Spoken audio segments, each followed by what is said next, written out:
Alright everyone, yesterday I was looking over some reports and shit related to content creators and YouTube and alt tech, things related to that, because I try to keep, abreast of that situation. Any new alt tech that springs up, I want to be one of the first to hear about it, number one, and number two, I strongly support things like Minds, Gab, BitChute, Steam It. I think that they're wonderful sites because we need that infrastructure to grow ASAP. It's very much necessary. You got to break monopolies if you want to have a little bit of fun with things. If you want to have a little bit of liberty in your speech online at this point, we're going to need other sites in order to enable us to do so. I'd like to say something, though. If you're not controversial, because these sites always like to label certain people controversial or offensive, if you're not controversial and offensive, you aren't changing the world. Here's why. If you're going with the flow, saying what everyone else already believes, you're not going to get any flack from it, really.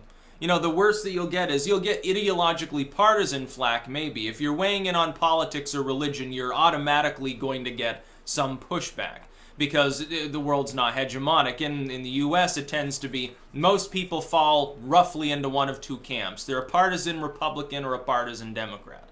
Anyone else, for the most part, they're apolitical and they're not going to engage you. They're not going to push back against you because they don't give a fuck if they're apolitical. And if they're independent, tend not to have so much, of a difficulty with discussing things in a reasonable manner.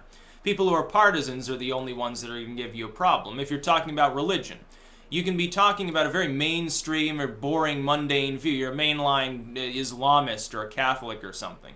Unless you go against those grains, you're probably not getting much pushback about it. You may get other people trying to convert you if you're half coherent about things. I had somebody who was talking about that cult in I think China. I can't remember the name of Falun Gong or something. Somebody was trying to get me to convert stuff. I've had Baha'i individual Mormons and stuff, and it happens. It's very funny, people trying to tell me about, Zoroaster or whatever. 10 reasons why you should become Krishna, something like that, Krishna worshiper. But if you're not controversial, usually in the political and social sense, you're not getting any flack from it, you're not changing anyone's mind. By the way, what's wrong with being controversial and offensive? That was sort of the point of YouTube when it first arose. The idea was to be offensive, to post weird shit on there that would, in many cases, be offensive to people, specifically for the purpose, hey, people want to see that sort of stuff. It's exciting to people. Some people won't be offended. They'll find it amusing because it's offending other people. The younger and hip crowd generally has less of a problem with moralism than people as they get older. I hope I never get to the point. I hope I die before I get to the point, actually. Where I get old and boring enough to be offended at things that are being said online. People they offended me, they should be silenced. No, I don't think that would be good. A non-libertarian Hexenhammer would, I think, be a blight on the world. But if you're not controversial, though, if you're not saying things that are, mind-changing, potentially, there's going to be no pushback against you. You're just saying what everyone else is. And this also goes into a larger conversation about free speech in general. And this is something that, the BuzzFeeds and right-wing watchers, they don't still, I think, in some cases, even fully comprehend. Some of these people are just ideologically partisan. They think, hey, free speech favors, the right, so we've got to suppress it. Others, I think, are genuinely confused and don't understand the concept that free speech has to include the ability to offend other people. It has to, otherwise it's not free speech. If someone can just shut you down for saying something that they don't like, well, pick and choose what you don't like.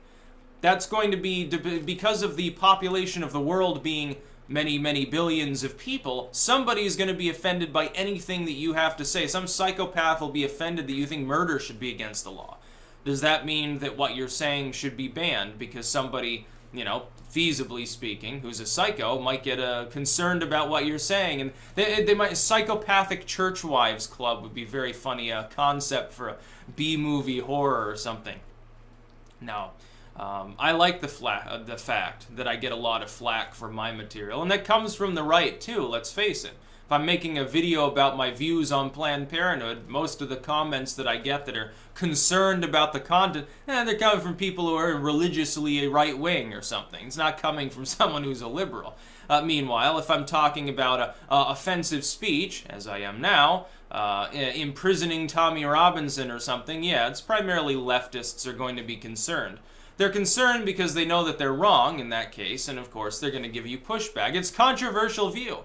Apparently it has become controversial among a lot of people to suggest that you should be able to say what you want if there's no victim from what you're saying. You know, defamation, credible threat, something, slander, something like that.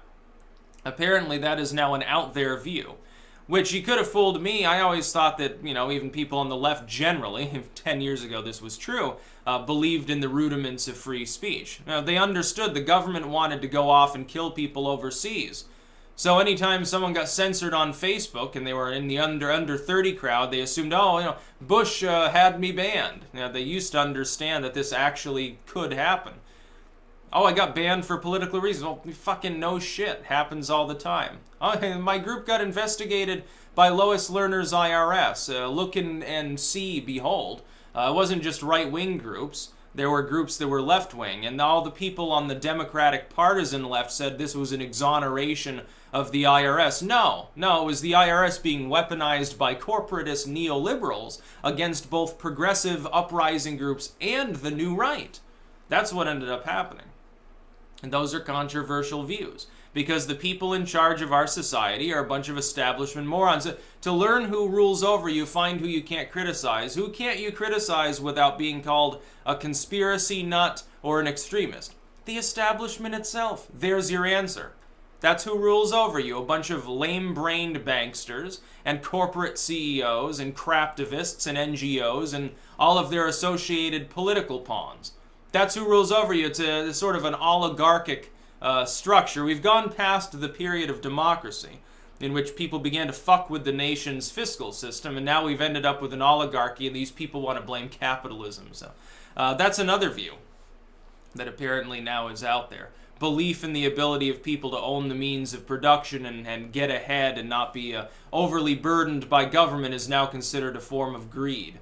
It's considered greedy. You know, I've worked, therefore I should have most of the productive aspect of my work to myself because I'm the one that fucking did the work.